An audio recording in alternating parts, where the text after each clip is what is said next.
मनीष मनीष ऐक ना, घरात आई बाबांसमोर मला नीट बोलता आलं नाही. गीता, मला आता काही विचारू नकोस. एक मिनिट, आता काही विचारू नकोस म्हणजे? काय चाललंय काय तुझं? आम्ही किती फोन केले तुला, तू एकाही फोनला रिप्लाय केलं नाहीस, कॉल बॅक केला नाहीस. वाट बघून बघून आमचं जीव जायची वेळ आली होती. गीता, जान्हवी कशी आहे? तव्यावर आहे. किती समंजस असली तरी माणूस आहे यार ती शेवटी. तू का फोन घेतला नाहीस? काय चाललंय काय सांग ना मला मनीष. ची हालत काय याची कल्पना सुद्धा नाहीये तुला. मी जान्हवीला नाही फेस करू शकत गीता. म्हणजे कसे फोन घेणार होतो तुमचे? मला प्लीज नीट एक्सप्लेन करशील का, काय एक्झॅक्ट काय झालंय? जिजू काय म्हणाला? त्यांनी पत्र वाचलं की नाही? त्यांनी पत्र वाचलं की नाही मला माहिती नाही, पण काय? गीता, ते पत्र त्याने फाडून डस्टबिन मध्ये टाकलंय.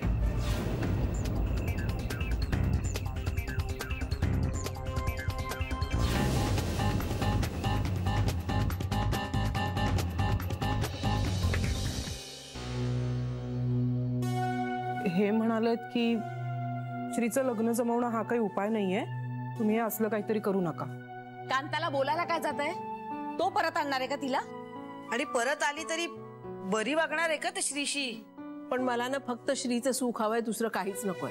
देव जे काही करतो ना ते चांगल्यासाठीच करतो. श्रीच्या नशिबात दुसरी एखादी चांगली मुलगी असेल. नक्की असेल. अशी बेजबाबदार बायको मिळून काय उपयोग? तीच नाही, तिचं सगळं कुटुंब किती वाईट वागलंय आपल्याशी. आपल्याला काही किंमतच नाहीये तिच्या लेखी. मग आपण तरी कशाला तिच्याशी जोडलेल्या नात्यासाठी रडत बसायचं?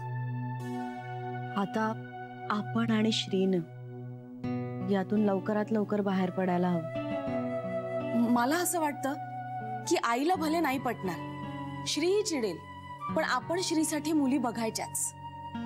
पण श्रीनी नकार दिला तर? तो काही कमी हट्टी नाहीये. अगं वहिनी, किती काळ नकार देत राहील तो? ही आजकालची पिढी ना वेगळीच आहे. कुणी कुणासाठी थांबत नाही. नाही पटलं घ्या घटस्फोट. आपण मारे आपापल्या जोडीदारासाठी आयुष्य शिजवलं, पण कधी कधी असं वाटतं ते तरी बरोबर होतं का?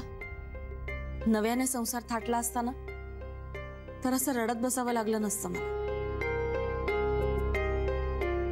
तुम्ही सगळ्या होतात म्हणून निभावलं माझं, पण श्रीने आयुष्यभर असं राहावं असं मनापासून नाही वाटत आहे मला. मूल संसार त्याच्या नशिबात असायलाच हवं, त्याला हे मिळायलाच हवं. हो, त्याला तरी मिळायलाच हवं. ते सगळं खरंय का बेबी? पण मग आपण काय करायचं? आपण मुली बघत राहायचं. तसंही वहिनी, श्रीला डिवोर्स मिळायला 6 महिने ते वर्ष तरी नक्की लागेल. तेवढ्या वेळात एखादी छानशी मुलगी नजरेत पडली तर आपण श्रीशी तिची ओळख करून देऊ. जुळलं जमलं तर उत्तमच, आणि नाही जमलं तर निदान आपलं तरी समाधान की आपण श्रीच्या सुखासाठी शक्य तेवढं सगळं केलं. पण मग आईंचं काय? नाही, एवढ्यात आईला नको सांगायला. असं म्हणतेस तू आणि तूच सांगतेस. हो ना, तुम्हीच सांगता. बरं बाबा, आता नाही सांगणार. काय होतंय? अहो, डोकं दुखते खूप, पाणी हवंय मला. तू बसतोस का थोडा वेळ? नाही नको, तू वरती पाठव पाणी, मी आराम करतो वर.